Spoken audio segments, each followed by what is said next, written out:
आज एफएम पीड़िता छात्री सौम्यश्री विशींकर एकादश कर्मक्रिया एने विशी परिवार और सौम्यश्री स्मृतिचारण समिति पक्षर निज जन्ममाटी रे बालेश्वर जिला भोगराई ब्लॉक अंतर्गत पलासिया ग्राम हाईस्कल पड़िया श्रद्धांजलि सभा आयोजन करा। कर्मक्रिया सकाळ 5 जन ब्राह्मण वेदमंत्र पढ़ा सह स्कूल कॉलेजर छात्र छात्री आसी आत्मार सद्गति पाई श्रद्धासुमन अर्पण करते।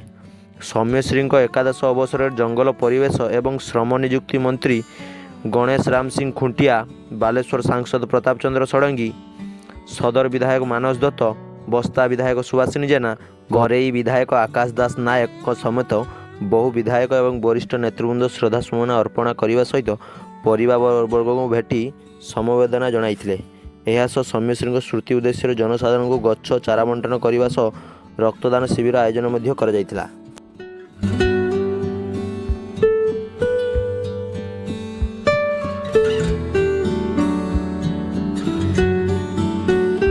निश्चित भाव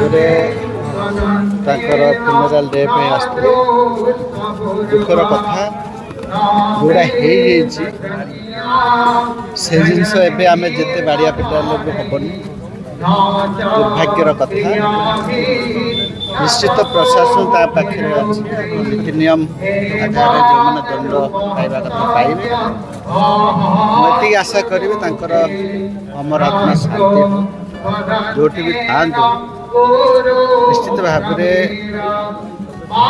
इच्छा पूर्ण हम सी कही आसी जंगल परिवेश मंत्री हिसाब से ना आम 1000 गछ लगे समाज भविष्य शासन प्रशासन एवं अन्य सामाजिक क्षेत्र जो मैंने अच्छा से मैंने भी भाया भूल न करंतु जो मैंने शासन प्रशासन अच्छा साधारण लोकंर मौलिक समस्या पर बेस ध्यान देवार कथा।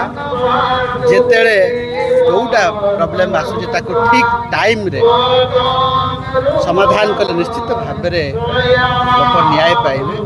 कहे समस्त आम समस्ते टाइम अनुसार जोटा कि पंक्चुअलिटी बोली कहूचे जदि पंक्चुअलिटी खाली टाइम रे आसीबा punctuality does not mean in time that is committed. जदि आम कमिटेड हला निश्चित भाव सब जगह सब प्लाटफर्म जगह पाइबा एवं कार्य सिद्धि हम। एवं युव पीढ़ी मान कहे निश्चित भाव असीम धैर्य धरबार अच्छी से धैर्य को आधार करके आम कम करवा अधैर्य हमानी से कहि प्रशासन कहि विभिन्न टाइम रे विभिन्न लोक समस्या आसो ठीक टाइम रे सरकार को अवगत करवा दृष्टि को आनिबा एवं विधिवत भाव कार्यानुष्ठान ना प्रशासन काम जो मैंने तलस्तर विशेषकर ग्रामांचल आरंभ कर राष्ट्रपति विभिन्न प्रशासन अधिकारी मैंने अच्छा जमी कार्य अवहेला न करंतु तो निश्चित न्याय जड़े ऑफिसर बर्तमान 8 वर्ष ट्रांसफर होना जंगल विभाग सर जहाँ करुचे सब ऑफिसर डीएफओ आईएफएस समस्त पश्चिमबंग सीमार बेआईन भाव में काठ करत कल रही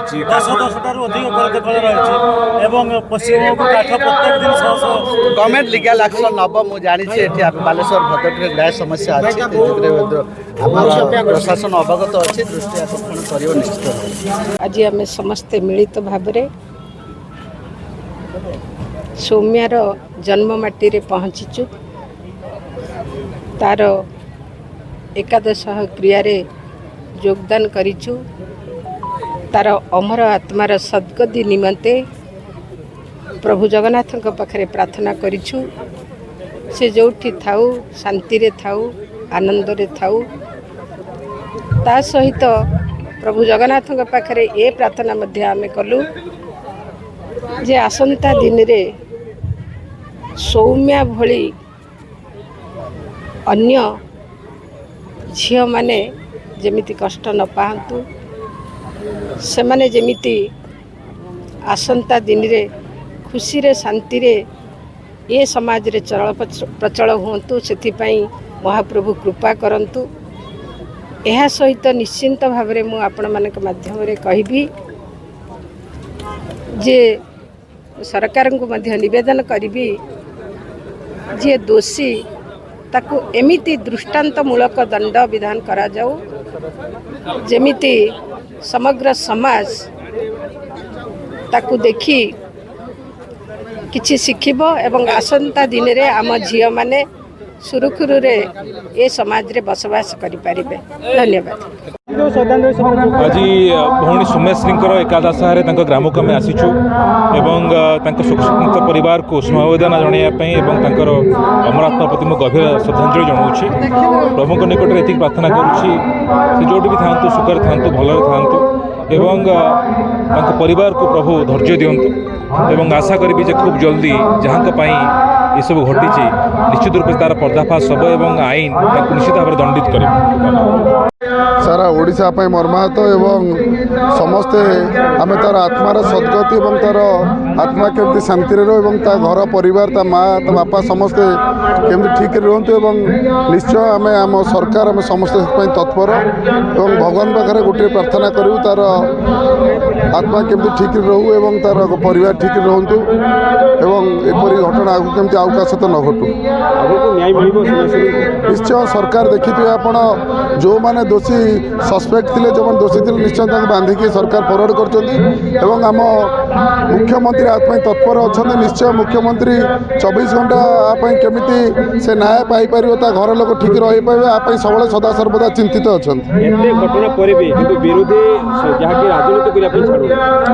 देखो विरोधी कम है से विरोध आचरण करिया विरोधी कार्य करिया से भावुची से कार्य को बंद कर परिवार सहित जब सहानुभूति देखिए परिवार केमती ठीक रही पारे से कार्य विरोधी से आचरण रही भल हाँ तेणु आपको ए जिनस को लेकिन कौन राजनीतिक न करा बहुत भल हाँ।